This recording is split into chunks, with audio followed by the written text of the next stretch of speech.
You're listening to Rodney Rogers Outdoors Radio, where we turn it upside down and look at the outside from the inside out. It's safe, it's legal, and we're having a blast. So put your shoes on, my friend, because we're going outdoors.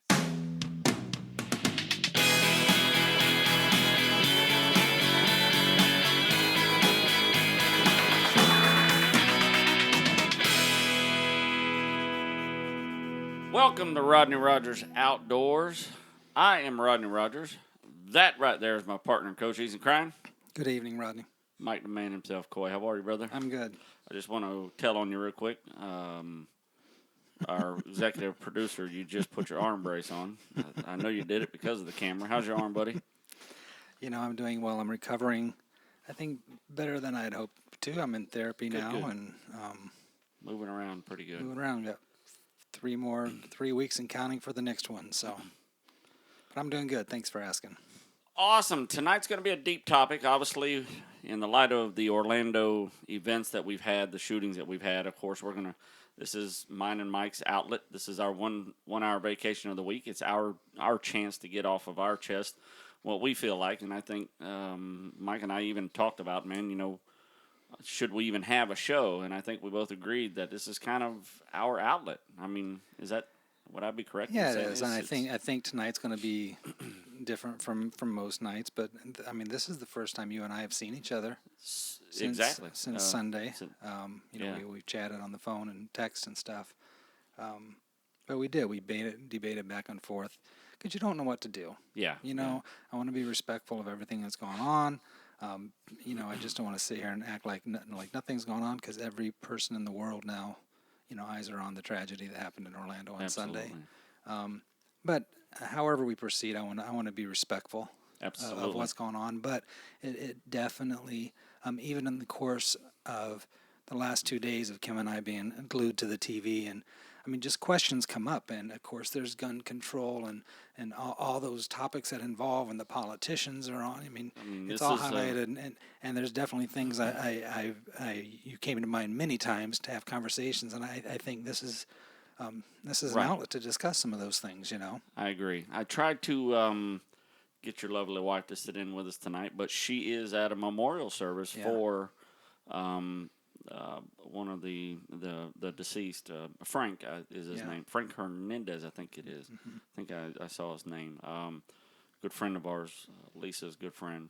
So it's not like we're completely out of the loop. It was weird because I think the saying this week is you're probably going to know someone who knows someone that's attached to this in some way or the other. Yeah, when you figure there's a building with 300 people in them, and a third of them got injured or killed.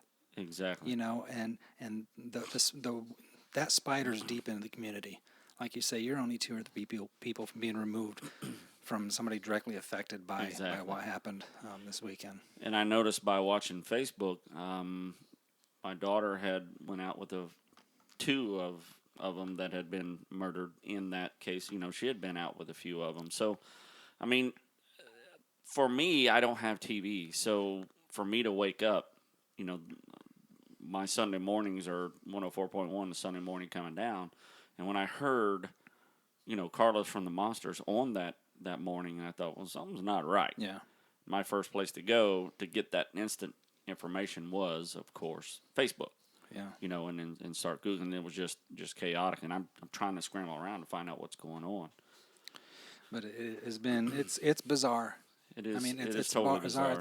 I keep saying we just can't wrap our heads around it. We can't comprehend. Yeah. I think a lot of the city, especially those who are more closely involved, are just in a stage of numb.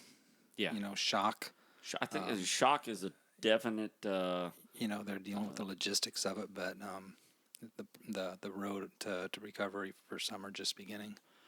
To say that Orlando handled it amazingly is just. Obviously, I mean, you've got the hospital full of people. Yeah.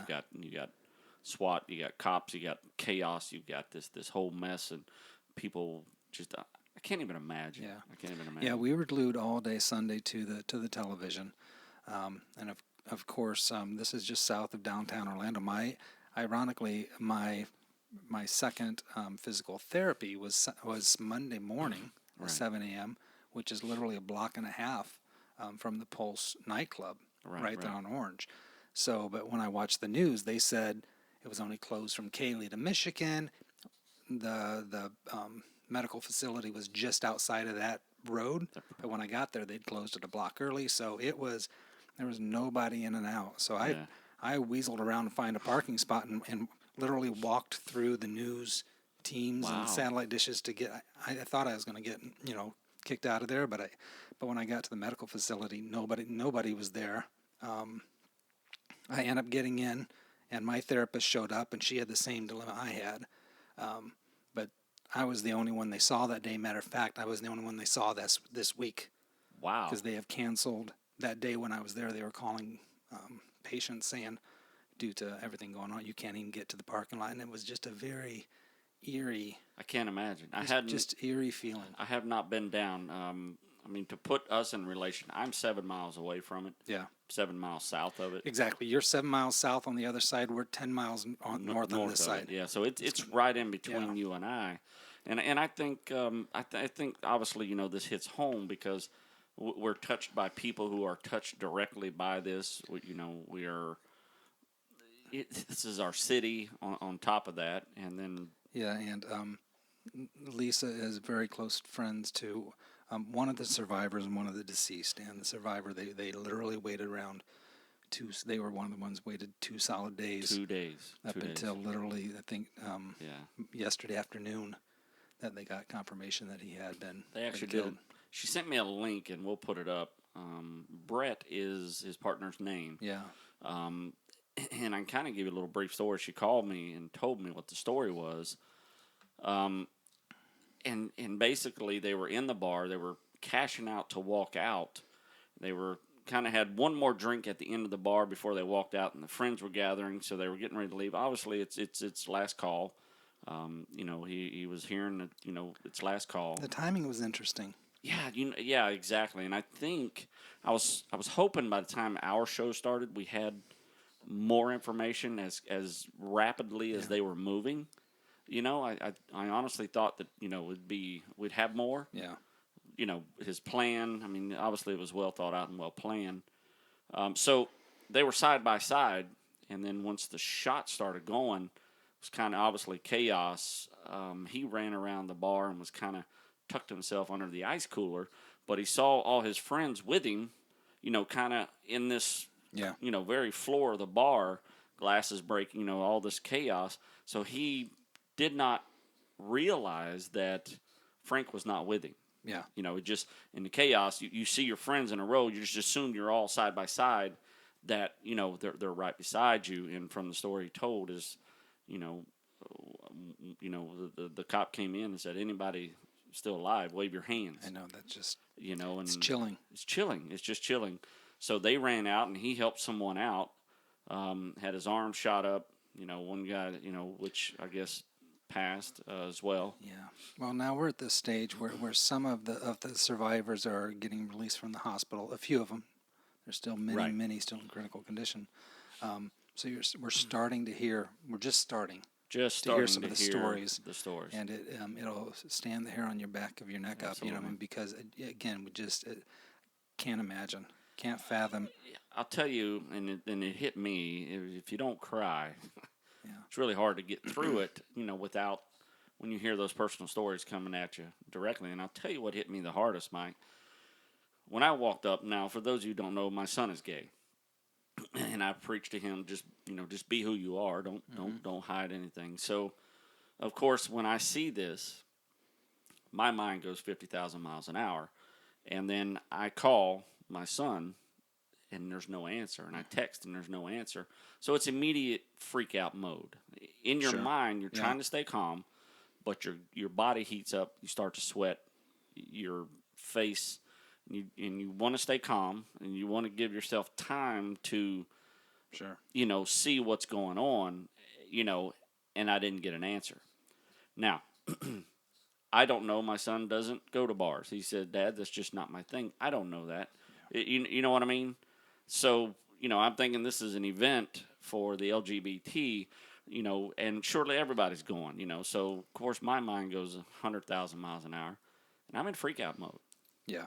I mean, total what do I do mode, and then, he texts me probably 20 minutes later, Dad, why, what's going on, and I'm just in freak out mode, and, just, I think for that short few minutes, you know what I mean? I think I kind of got the feeling what everybody was feeling, except for the people that absolutely knew that their kids were at the bar. And I mean, it was humbling. It really was humbling, just for that short time. And thank God, I don't get to experience the rest of the horrendous stuff that they're going through. Yeah, and I think it's and as we chat about this a little bit tonight, number one, we're not journalists. No. We're not experts on this subject. We are two human beings, two regular guys living in Orlando, Florida, and this last tragedy physically and emotionally, struck very close to home. Yeah. And just the thought, when terrorism first started popping up in our world, you thought, well, where do I live? Okay, I'm in Orlando. There's Disney World. These places that could be potential targets, and the last thing in your mind that you want to think about is it hitting close to home? Well, it hit really close to home this weekend, and you realize that it's an ugly world. Yeah. But we're just like everybody else trying to make sense of it where we sit in life. Yeah. And know, I heard on the radio today the statement that somebody was making is, however you respond to this, the terrorism, the tragedy, the LGBT community, however you respond is appropriate. Right. And in a time like this, there's not really an inappropriate response. Yeah. Even to how, and that's one reason I thought, well, let's go chat about it a little bit tonight, because we hadn't talked about it, and I've definitely searched, and things of even surfacing in my own self about gun control, and thinking more forward thinking on the upcoming election and on how these things play out. And you hit it right on the head. So tonight's just about spending some time. We're not going to do viewer mail and all this stuff. We're gonna we're gonna just chat this out a little bit, and we are live. If it's Tuesday night from 8 to 9 p.m. Eastern Standard Time, you can certainly feel free to call and weigh in if you want to. The number is 262. Thanks, Rodney. 345-7763. That's a free call, especially if you're on your cell phone. Yeah. You can also hashtag us at hashtag RROR on Twitter if you want to tag or say something. Obviously, you can Facebook message us. I think I do got my Facebook up. I just noticed I do. You can shoot us something there. The last thing we want is anyone calling and being. We'll cut off a call in a heartbeat if it's just. I got my gun. You ain't gonna take me. We don't have that crowd. Right. Yeah, and it's not our mindset. And I think even between you and I, we have varying opinions on some of these things. And I think we do. And that's one reason. Originally, I was hoping Kim would be here because she would have a third opinion than either one of us. That's exactly right. And just to, like I say, to talk it out, it's just human beings talking about it. Incredibly human tragedy. I think what I was saying earlier is just let's keep an open mind tonight. This has opened my mind a lot. As you know me, I've been around guns all my life, and when you hear something like this, most of the people, and this is my mind's eye, that aren't affected by this central area, kind of like I was in San Bernardino. When I saw that going, I was like, oh great, here we go with the guns. Yeah. But I mean, personally, I wasn't there on a personal level. It just seems so far away, so I don't think it, sad to say, I'm just admitting it here, I don't think it touched me. You know what I mean? It was obviously sad. I mean, is that wrong to say? No, again, I think it's all these are real reactions. Real, yeah. We're conditioned by whatever our life consists of. We're conditioned by seeing these things, You know, I mean, I remember specifically 911. Obviously, is the landmark, you know, terrorism strike on America, and I remember specifically where I was. But then there's all these other little ones peppered throughout, and you know, we see it on TV, and there's a fake distance that happens there between us. Exactly. Almost surreal. Yeah. You know that. I mean, And the can fa- it happen here? Well, I and mean, the fact, likelihood, and the blah. fact of the matter is, and the fact of the matter is, you can turn off the TV and go about your business tomorrow, and it's away. The same. Yeah. As sad and tragic as that is, that's That's the way it exactly is for right. most of the world, most Americans. You Right. know? And now here we have it. You're not getting away from it.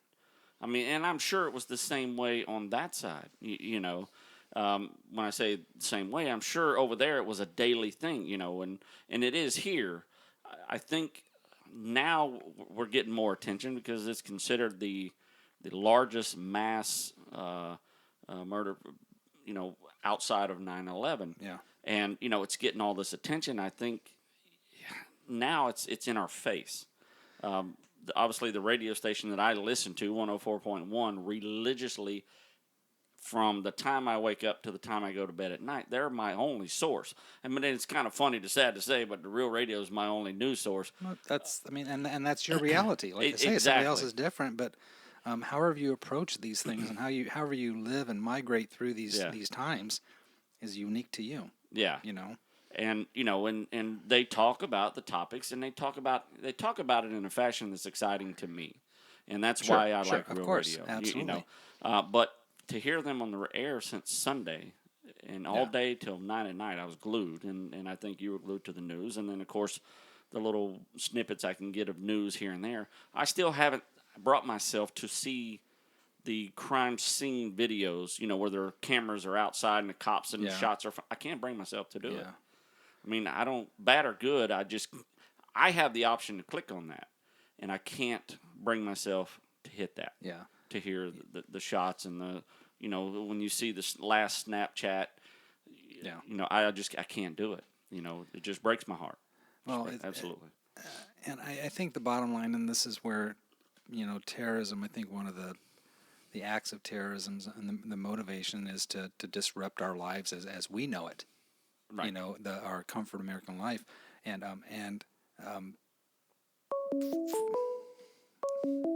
grab this, Rodney. Yes, please. Can you get that? Carlos, my man. Rodney, my man. How are you, sir? Good. How you doing? I am well, brother. I just want to give a shout out to you for everybody listening to us right now. This is Carlos with the Monsters. Oh, you're live? Oh, okay. Hey, what's going on? Dude, we are live, rolling, and ready to go. The good thing is we don't have a hold button, so when you come in, man, you come in like fire. Boom, you're in. Good. I feel it. I love it. So, Carlos, we're just breaking into this. I mean, we're just, you know, getting this off our chest. You know how it is, and when you just talk, this is your only release. So I told everybody on my show listening tonight, I said, listen, you know, I want you to keep an open mind tonight, because the good thing is it's just us talking. We may get text, but you're the only phone call we're going to be bringing in. So there won't be this idle chatter, because I want you to say what Carlos has been saying. And we're going to kind of just interject our feelings and kind of, you know, how's that sound? Oh, good to me. That's what I like to hear. Good to me. So, Carlos, we were talking earlier that everybody's affected one way or the other. I just found out that two of my daughter's good friends were in this. They were both murdered. Kim, our executive producer for our little show, is actually at a memorial service now for someone that was another good friend of ours, Lisa. Her good friends that were there. One of them was deceased, and the other one obviously survived. So we were talking, it's just someone's touched by one way or the other. And this has literally pointed me in a whole new direction. Wow. It literally has pointed me in a whole new direction. So I've not talked about it at all. I tried to get on with you guys today. I actually called about 50 times. Yeah, man. I'm sorry. I don't even. I can't see the phone from where. No. That's not your fault. I know you guys were absolutely swamped and busy, and I didn't hold it against you. I was just trying to be there to support you. You know what I'm saying? Thank you, man. Thank you. Yeah.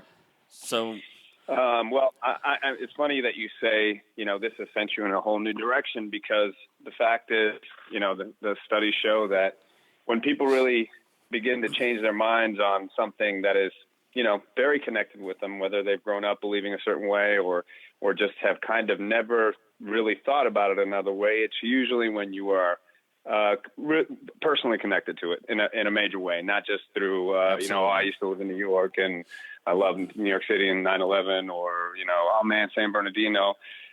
It has to personally touch you. So yes, I obviously I think anybody in Orlando has been affected by this, whether you do know somebody or you don't. Fortunately for my brother-in-law, he knows 5 people that were killed. He's a gay man in this community, and he knows. now you're talking about Ryan. Yes, I love my Ryan to brother-in-law, death. Ryan. Obviously, I've dealt with Ryan firsthand. He's, Yes, oh yeah, of course, yeah. he's absolutely awesome. So, my condolences, obviously. Yeah, it was crazy because we invited him over to the house on Monday night and Sunday night, and his Facebook feed was just filled with people asking, where is my friend at? Where is my boyfriend at? Where is my brother at? The gay community in Orlando is not that big. It isn't when you actually, in comparison to the city, it's quite large. But when you take out 50 people, really 100 people, Right. from the gay and then Hispanic community, you are leaving a giant hole. And not only the community or that population, but in a lot of people's hearts. And I have been affected by every single massacre that we've had in the news since September 11th. September 11th changed my life. Right. I wasn't in New York. I wasn't, I didn't personally know anybody in there, but I can clearly remember when my way of thinking about things. And at that time it was, we're so safe and we're so innocent and everybody loves us. This is 2001. Right. And it all changed. And I said, from this day forward, I'm going to try to be as informed as possible on the things that I really believe in. And I really do try and keep up with everything that's going around the world. So after Sandy Hook Elementary, which was on my birthday, not to say, oh, it was on my birthday, but just that's how I remember it. That's when I began to take action as to what we can do to basically the most important thing, to keep weapons out of people that shouldn't have them in their hands. Just to give a quick update, we're talking 28 people at Sandy Hook in Connecticut, including the killer, but we'll say 27 because we won't start counting them maggots. I'm sorry. Yeah, go ahead. For sure. Yeah, no, and then 20 of those were kids. 20 of those were first graders. I think that means more than anything. Absolutely, and the one thing since then, and I joined a gun law advocacy group at that time, and I began to learn about it, and I began to research more about it, and I knew with the platform that I have on the radio and just how I am, kind of how I know I am when I put my mind to something, I know I'm going to go 2 feet in. So I waited to fully say how I felt about it, because I know the backlash is pretty, it's tough. Right. No, absolutely. And so obviously after the events that happened this weekend, not only was I sad, the dam broke. Yeah, the dam broke. Exactly right. And yeah. I think you know what I'm talking about. Yeah. I totally get it. Yeah. Anger and sadness just poured over it.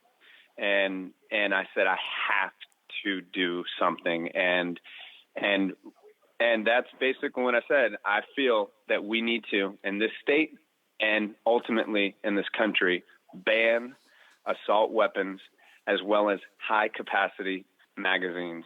And I'm talking about the ones that are 12 rounds and over.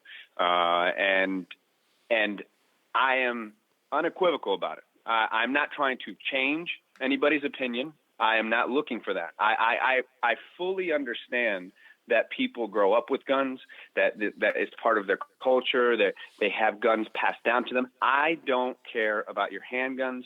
I don't care about your shotguns. I see the place in society for those, and that's ultimately what it breaks down to. I don't see a purpose in our civilized society to have weapons that can kill large groups of people in a very short amount of time. And I'm going to hold you right there for a second. Absolutely. And I'm going to pop something in there. And of course, you know, this is Rodney Rogers Outdoors.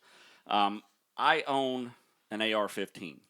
I did not grow up with AR-15s. Those guns just were not meant for us as I was growing up. To tell you the truth, Carlos, it's actually here with us tonight, and it's still in the box. It's never been shot, and I don't even own a bullet for it. If that, you know, I you know, that's shocking to probably most of my audience anyway. I don't even own a bullet for it, and the reason I bought it, it was for coyotes and wild hogs, because obviously you want to shoot as much and as fast as you can. Right. But you would be right. I mean, when I say that, you know, get ready for the emails, Mike. You would be right in saying that there's no place for this weapon in the average Joe's hands. Right.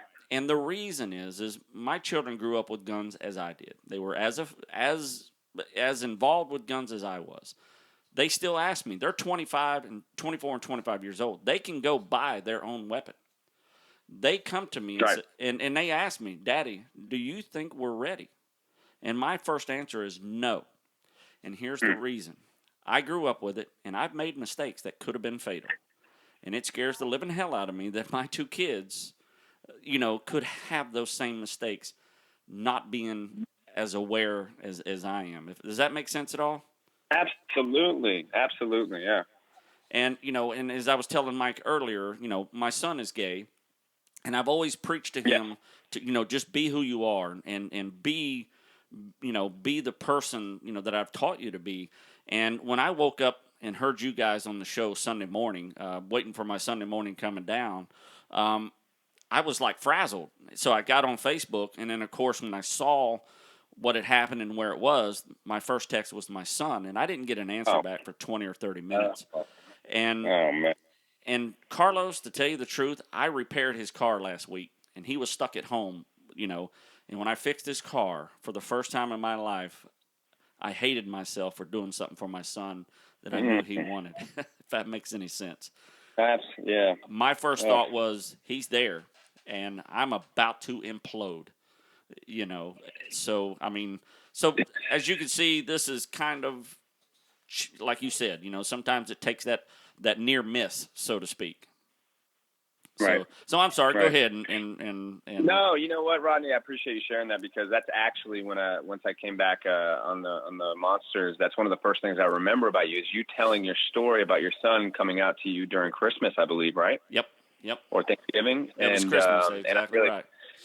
Yeah, I found that as a very powerful story, and it told me a lot about you and in that short story, and that's why I'm glad that we're friends, and I'm glad we're having this conversation, because I could only imagine how you felt when you didn't know that if your son was alive, because we both know, being connected to the gay community, and really most people who are just kind of that happen to go out, Pulse is the place that a lot of people go to. That's and exactly most of the right. time when, you know, the gay friends of ours go, they're going to Pulse. It's like us going to the tractor pool. I mean, I don't want to stereotype, but I mean, let's say, you know, the people that I know, you know, we go four-wheeling, we all have trucks, we all end up at the tractor pool. If there's a mass shooting, there's a good chance my children are going to think I'm there. Right.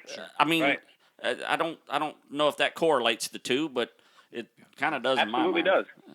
So yeah, and so I've been part of a group called Moms Demand Action, which was grown out of the tragedy in Newtown, and I'm still part of this group.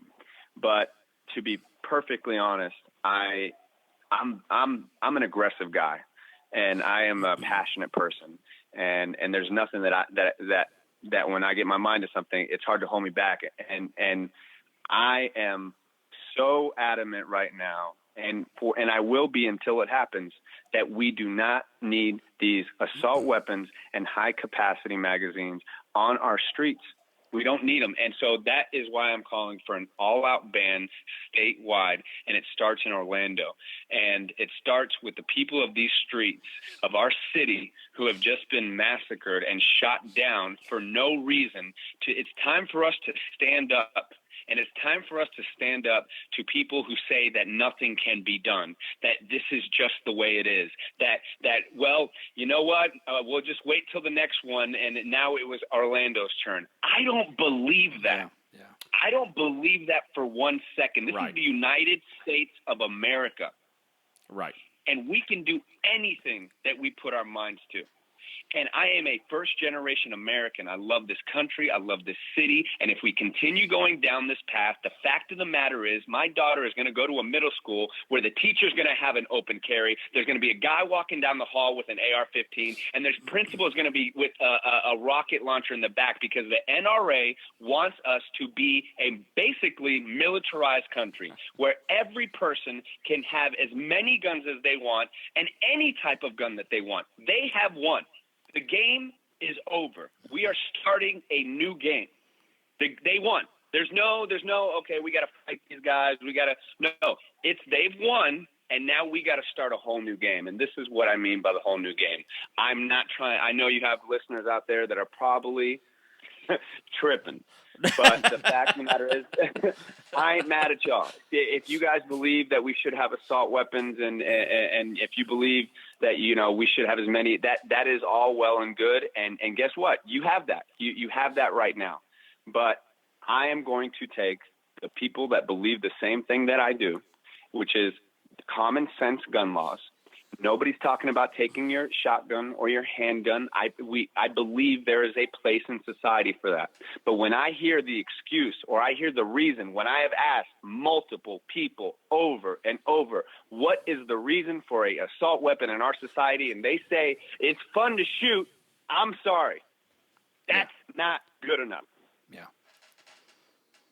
Yeah. And if you can find me a good and logical look, when you said shooting hogs, shooting coyotes, I get that. I can see that. But we're talking about especially in Orlando, nobody's shooting hogs in Orlando proper. No. We're talking about people in Texas. We're talking about people. And even then, we have enough guns that can definitely take down that. But that's a whole nother story. What I'm talking about is starting here in Orlando and taking the movement to the whole state, and really getting the people that feel that, okay, you know what? I can't sit back and see another massacre on TV. I can't sit through another moment of silence. I'm sorry. I can't. I'm mad.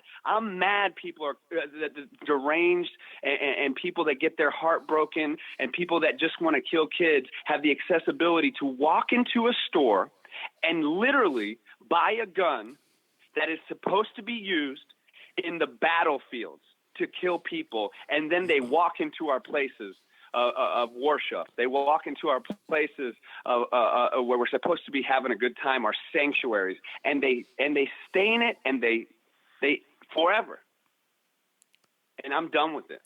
And I'm so glad and that you have, that you are taking the stand, Rodney, because I know it's not easy for you. But the fact of the matter is, in this battle that we have to save our citizens from massacres, we need people like you. And I'm talking to all your listeners as well, Rodney. I'm not an outdoorsman. I wish I was. I love going fishing. Hell, we still got to go fishing. And probably wouldn't go hunting. But, hey, if you like doing that, that's cool. Well, here's kind of, obviously from our side. Now, this is by no means a debate. Of course not. Yeah, I absolutely wanted you to get that out there. Because in my listening audience, there may be one person who's on the fence. and you may have just changed them. I think you've got the whole rainbow of spectrum in your listening audience, quite honestly. Actually, we do. Yeah. We do. We do have the whole rainbow spectrum. Yeah. And it's like you've said a million times. I don't want your guns. I have an AR-15. I haven't even shot it. Does that make me a bad person? Not by any means. You know what, Rodney? Let me throw this in, Carlos. If you think, if for and I understand people have passions, they have hobbies, they love outdoors. But if you're a gun collector and you've got this AR-15 and this collection of automatic assault rifles or whatever it is, would you give it up for a safer country? You love, there's a lot of things in my life that I love as hobbies and stuff, and I hold them dear, but I would give them up in a heartbeat for a safer country, for the well-being of everybody. Without a doubt. And here's the thing, Mike, as far as let's say, because there's a lot of questions for people who are like, well, wait a second, if I have my AR now, does that mean I have to turn it in? Does that mean I get in trouble if I have it? Does Absolutely that mean, not. I have to, absolutely not. It's, there's a blueprint to this, and that's New York and New Jersey and Colorado in certain places and Hawaii. There's blueprints to this. You can have them grandfathered in, but we just got to keep track of them. If you got them in your collection already because you collect different weapons, I get that. I fully get that. And I respect that. I'm a collector. I love collecting things. But that, once again, and you made a really good point, that's like even that's in the small percentage of people that even use that for. So for anybody out there who does have them, it's not going to be a thing where we're going to have a drop off and you're going to see it burn. No, you get to keep them. Yeah, I'm not sure, but here's another thought. Last time I checked, I don't think we're allowed to own bombs. Right. Right. I mean, because the fact is they're weapons of mass destruction. You can do a lot of damage really quick with them. Talking about an assault rifle is not so much different than somebody you can do a lot of damage. You can kill a lot of people in a little bit of time. So I don't really see much difference of being able to own an assault rifle versus owning a bomb in your home. So my question, and Michael, this is what. Go ahead. No, Rod. Go ahead, brother. Go ahead. Why you got it on your mind? This is the retort to what people say about that, and it's a pretty sick retort. And they say, well, I could do the same damage with a shotgun and 2 handguns. You're gauging how many kills you can do.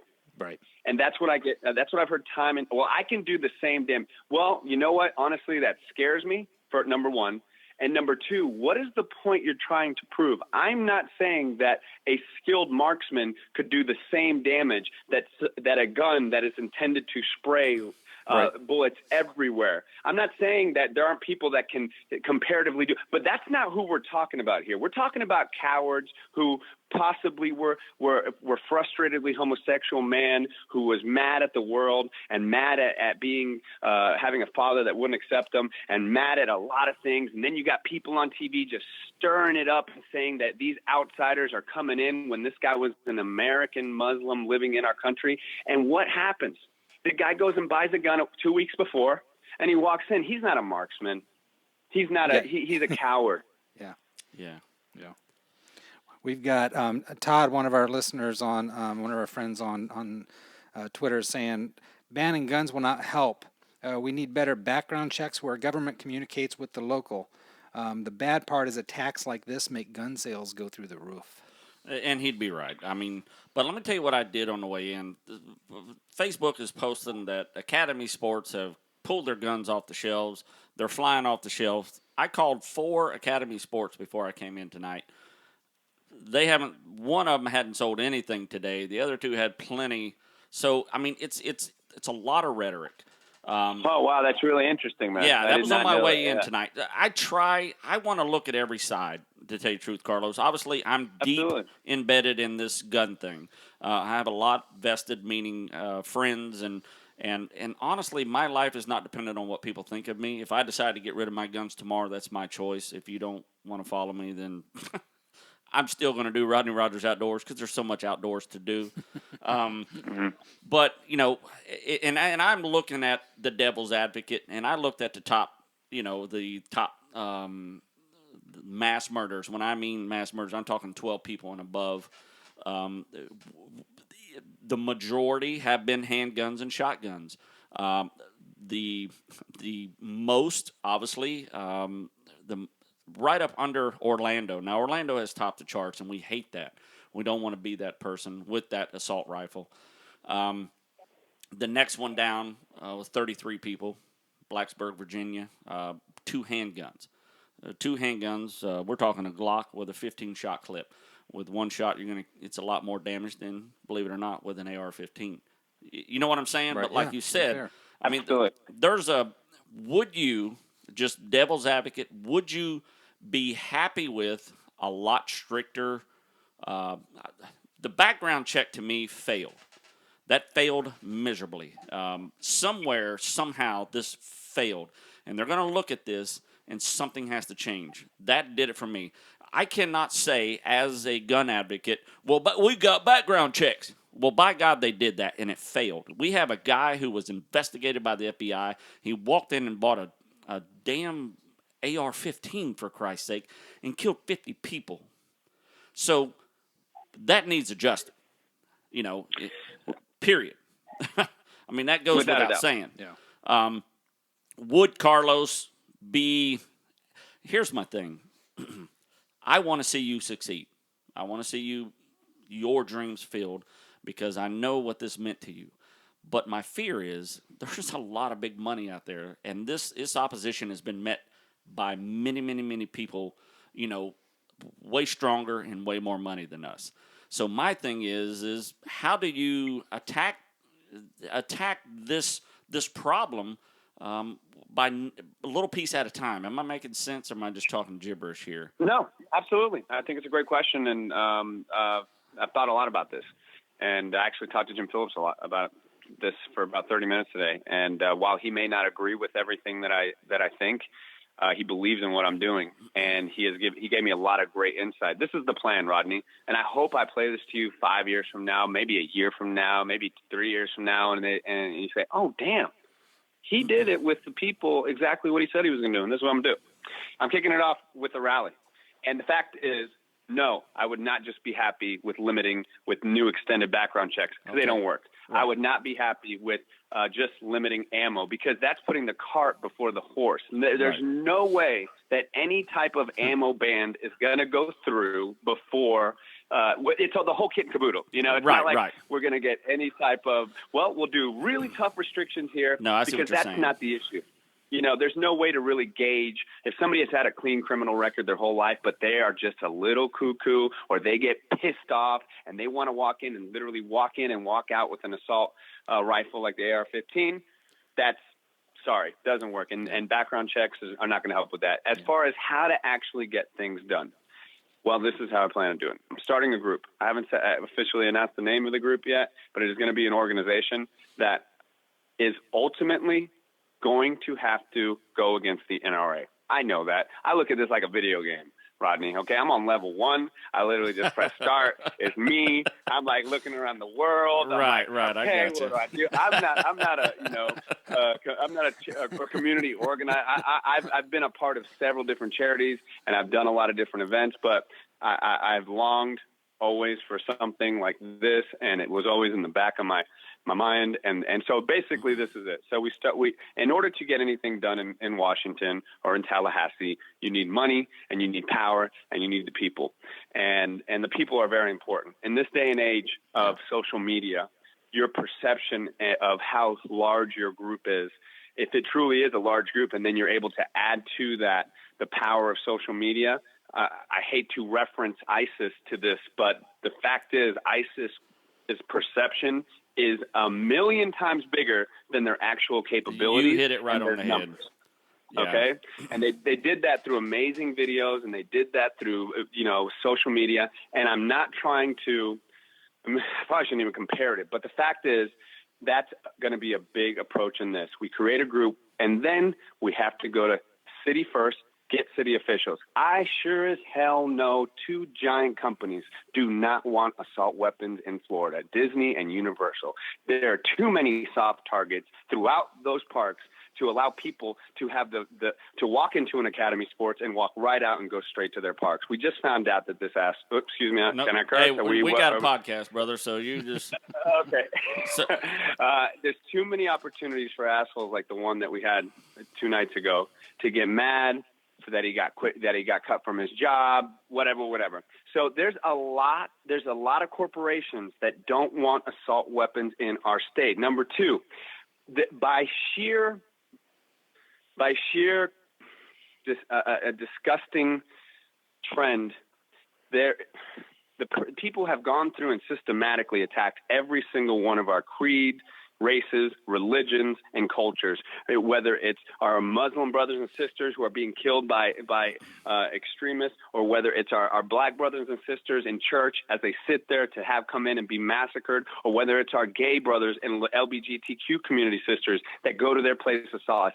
And you know what happens when you piss off groups of people? They unite. And that is what we have now that we've never, ever, ever had before, is a strong, fully organized community of several different types of sects of people that I am going to put together, and we are going to unite, and we are going to go to Tallahassee, and we are going to be on the news, and we are going to have a voice together in order to ban assault weapons and high-capacity magazines in this state. And then we go from there. But the fact of the matter is, I don't want us to come back a year later. I don't want 2020 to come back a year later. I don't want Dateline to come back a year later. Orlando, a year later. It's the magic gone. And they go to us, and we sit around and go, oh man, we had look at that building over there. We painted Orlando strong over there, and it's you over. look, Right. and Pulse is open, and okay, well, what have we done to prevent the next massacre? And we say that's not going to happen. We are going to be the example of what cities do. And I hope to God it doesn't happen again, but we know it is. And the next time it happens again, Rodney and Michael, the next time it happens again, we're going to get more people on our side. And the next time it happens again, we'll get more people on our side. Until we try and do something, I know it's not going to solve the problem. I never said it will, but I know in my heart it will prevent these from happening again. Yeah, I mean, I wish I knew the magic answer, and I think everybody wishes that. At some point, there's a tipping point, and you just hope that it's not too far, right? Absolutely. Yeah. I think this entire issue can be parallel to gay marriage, and I'll tell you why. When people first brought up gay marriage, are you kidding me? Gay people never get married. Get the hell out of here. You kidding? No, you couldn't even bring it up. You couldn't even bring it up in a conversation because you would get smacked down and shut down. And what were their reasons? Because then the Bible says so. Because it's just wrong. These are the same arguments I'm hearing. And when I hear this, it makes me go, uh-oh, they don't have a leg to stand on. The people who say this are bullies. And I'm not saying this that they don't feel this way, but they're just so much more impassioned and aggressive and knowledgeable. And you start throwing around, well, I could switch around a silencer and put an amp, it's like, okay, Right. look, I don't know. Right. And it intimidates people. Yeah. And I'm not scared. I'm not scared of anybody, but I'm also not trying to debate anybody either. I am looking for like-minded individuals who are ready to get up and stand up for their communities in order to help to never have this happen again. Fair enough.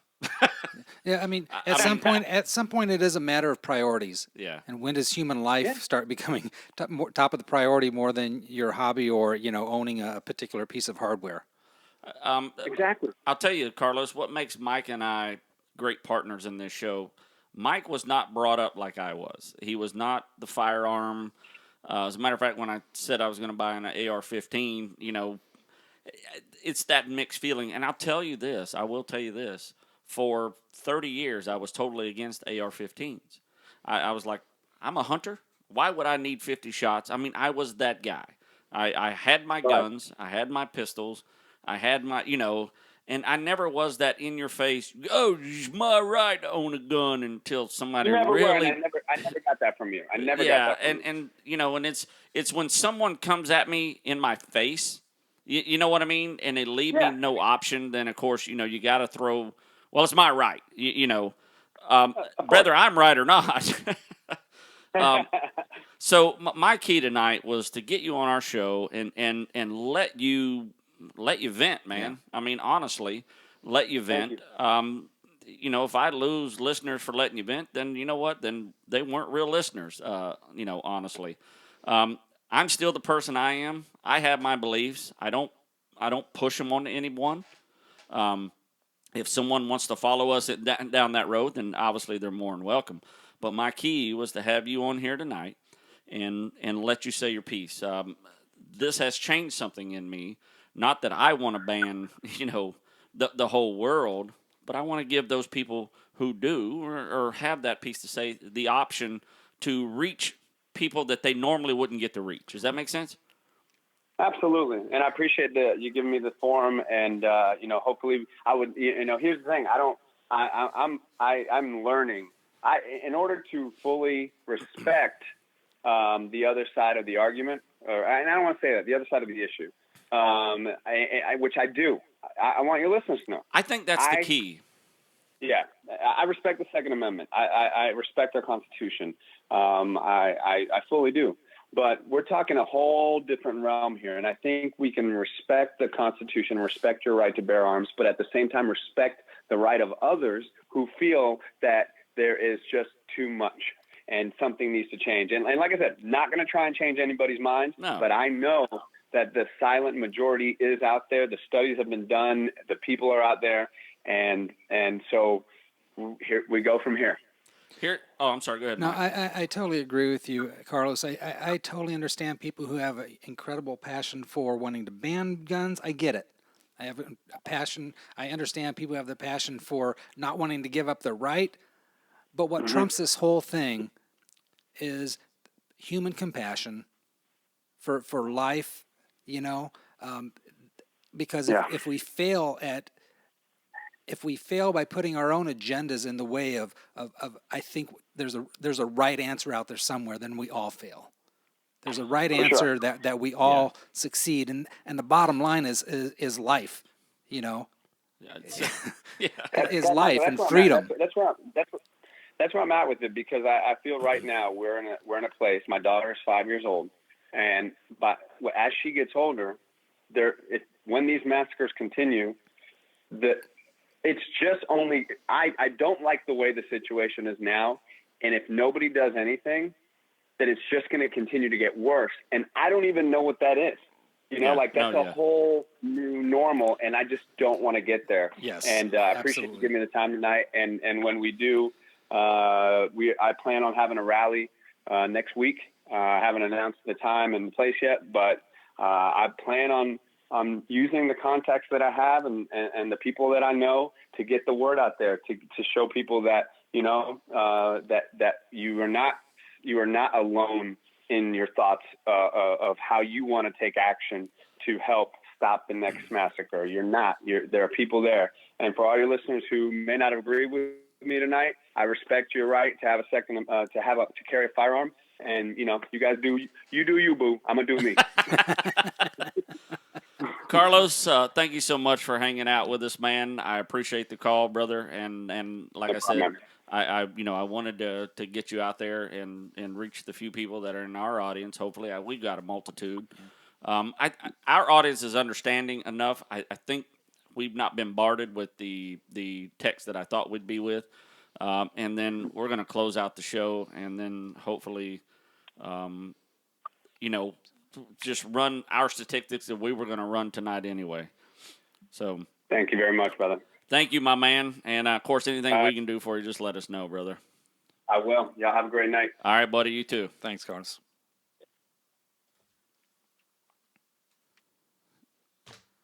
Mike? Where are you going? Hey, Brittany, let me read a few more comments here. Okay, absolutely. She said, I feel that there should be stricter laws for higher capacity or a higher level of security clearance.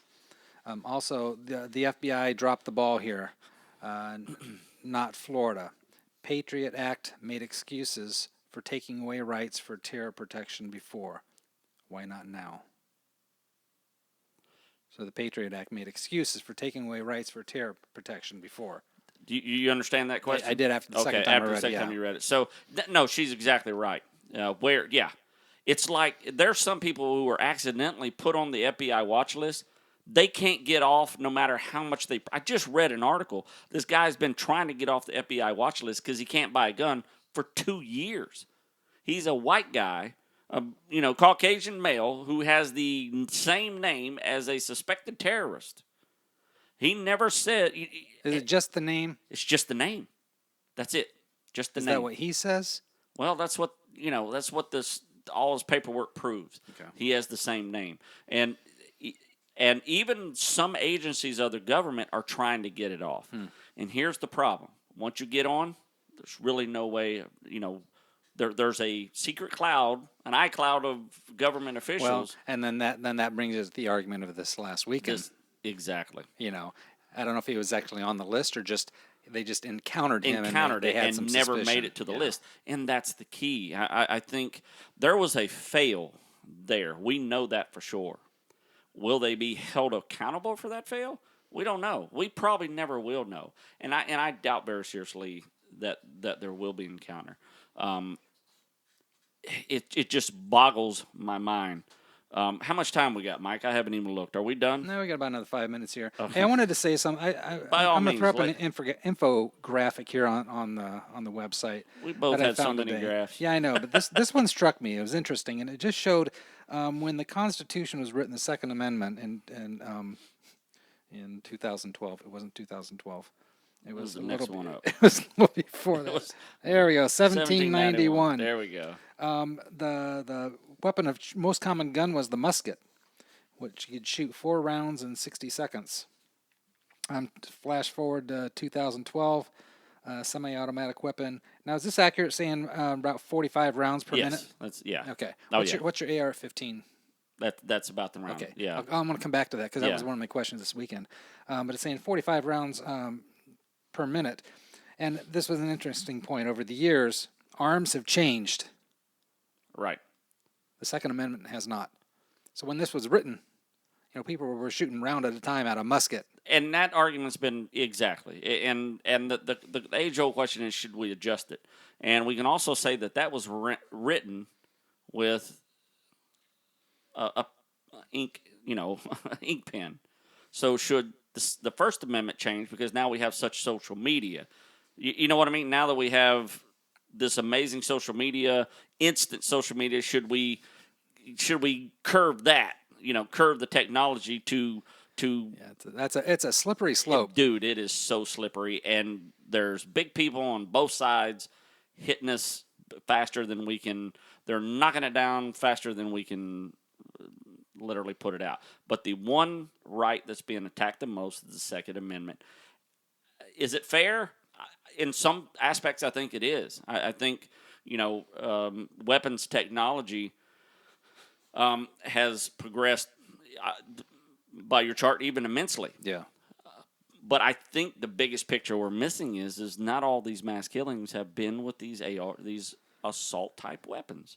I mean, they just haven't. They're a small percentage. And when I say small percentage, I'm talking all rifles in these mass murders, 18%. The rest are 72% are all handguns. There it is. 49% with semi-automatic handguns. Yeah. Revolvers. 22% of the murders were with revolvers. Automatic assault-type pistols, fully automatic, 0.9%. Now, I didn't get into it with Carlos. We just didn't have time. But I wanted him to see that I have 2 rifles. One is obviously the AR-15, but my 10-22 shoots twice as fast as that. Does it really? And my magazine hold twice as much. You know what I mean? I know what you mean. I'm way more deadly with that than I am with is AR-15. that not considered an assault? That is not on the ban. Okay. It is not on the ban. There's 2 types of these ARs. Only one is on the ban. I can print a list of the ban, and you will see that not all the AR-15s are on the ban. So he's the man. He's angry right now, but sooner or later he's going to have to hone in on what exactly it is he wants to ban. Here's another part of the equation. In my opinion, the root of the problem is much bigger, much broader than what gun you're holding. That's exactly right. There's some wackos out there. The world's become a really, a sinful place. There's a lot of evil in the world. You can pick your weapon of choice. For some, it may be the AR-15, but that's only one small You know, that's just Right. one falling leaf off the tree That's exactly right. of dangerous weapons. Yeah. You know, you like you say, people are doing mass killings with pistols and Yeah. revolvers, but forget about chemical. I mean, all the other ways you can start you. Creative. If you're wacko, you're going to do some damage. You're going to do it. You know, there's a lot bigger picture of. I mean, the world needs help, and I'm not taking away from anybody who wants to who can make a dent. For all 'cause my that's listeners, really all you can do. You know, here's why I let Carlos speak. He is full bore right now. There's no change in his mind on anything. Just like most of our listeners, there's no change in their mind. I wanted him to talk, so there's somebody out there that's willing to listen. Here's how Carlos is a negotiator, and I'm trying to put it in some kind of perspective. There's a room full of hostages. Carlos is saying, "Give me one, I'll give you a sandwich. Yeah, just give me one. yeah, give me a hostage, you know, and let's go from there." You know, does that make sense? Yeah, no, it totally does. Yeah. So, you know, if he's successful, for me, if I lose my AR, I mean, there's so much out there. You know, one assault. I didn't have an assault rifle all my life, and I've got one I haven't even shot. Yeah. So, I mean, last thing I want to do is make anybody upset or mad. I know it's your Second Amendment right. It's mine as well. I'm willing to fight for it as well. So my key is how do we get together? How do we take the bullheadedness from this side, the bullheadedness from this side, meet in the middle, and we all sit down and have lunch and say, let's solve this obvious problem. 50 people died 10 miles from you, Mike. 50 people. Yeah. 50 more wounded. Yeah. You know, our kids, 22 years, 18-year-old, just come in to visit to hang out with her cousin and got shot and killed, and that's not what she wanted. It's not her intention. So, if I had hair, I respect, and the problem is daunting. It's beyond you and I, and the fact of the matter, I mean, the solution is beyond you and I. It's beyond Carlos. And I don't mean to be defeatist, but I want to give props to Carlos because you have to start somewhere. You Absolutely. know, and I've told this story before, Rodney, but I want to just say it one more time. No, by all means. The story about a man walking on the beach, picking up starfish. Little boy sees this older man walking on the beach, finds a starfish. He sees him throwing things into the water. Walks a little further. Picks something up, throws it in the water, and the little boy runs up to him and goes, "Hey, mister, what are you doing?" He says, "I'm taking these starfish. I'm throwing them back in the water because if they stay up here on the beach, they'll die." And the little boy turns around and goes, "Mister, have you seen all the starfish on this beach?" And the man reached down and picked up another starfish. And he says, throws it back in the water. And he says, "Sir, you can't make a difference. There's thousands of these starfish." And he throws one more starfish in the water. He says, "It sure made a difference to that one, didn't it, son?" Amen. You know? Amen. You got to start somewhere. You got to start somewhere. And you can make a difference. And you've got to believe that. That's key. Yeah. That's key. So I praise Carlos for embarking on this journey. You know, I think he'll make a difference. You know? I think you will, one way or the other. I mean, if you're the guy who's screaming at us right now at your computer screen, and you know what? The one thing I did tell Carlos is the word ban. You know, when you come at somebody with the word ban, sure. Oh yeah, that is obtrusive. I mean, Yeah. it just, and that makes me as a gun owner go, I don't care what you say, I got the right Sure. to own my gun. Yeah. You know, it's very obtrusive. You know, and that's why I'm saying you have to go Well, the fact of the matter, you may never and probably won't ever turn those people around. You know what I mean? You're not gonna necessarily win that guy over to your side. Exactly, and you wasn't gonna win him anyway. Yeah, exactly. And that's what makes this United States of America. But that doesn't mean you can't make a difference. It doesn't mean you can't make. There's always going to be opposition and people who are 180 degrees out of phase from you. Yeah, when you're touched by this personally, hand on hand, then something you've got to do something. Yeah. I mean, San Bernardino. I can't even. I can thumb through the statistics that you and I pulled up. just unbelievable. Yeah. I mean, it's just unbelievable. Well, we got to find a wrap for this, Rodney. Thanks for Let's do it. your Let's, time, and I'm glad we continued and what? spent some time chatting through this. Thank everybody for listening. Our intention wasn't to, obviously change anybody, or I wanted you to hear Carlos is a good friend of mine. I wanted you to hear his side. Of course, we all have a side. I own an AR-15. If you, by all means, email us. I don't even know what to say at that point, Mike. I'm personally not saying I'm going to ban your guns. I'm just saying I understand what he's feeling and what he's saying. Yep. I understand. So I had an open ear. Is that fair? Yep. That's good. Mike, are you done? I'm done, man. Thank you all for listening. We should be back to somewhat normal next week. We got some exciting stuff coming up next week. We had to postpone for tonight. So, as my mama said, 18 quadrillion times. And I pray I get to say it half as much. You kids get outside and stay.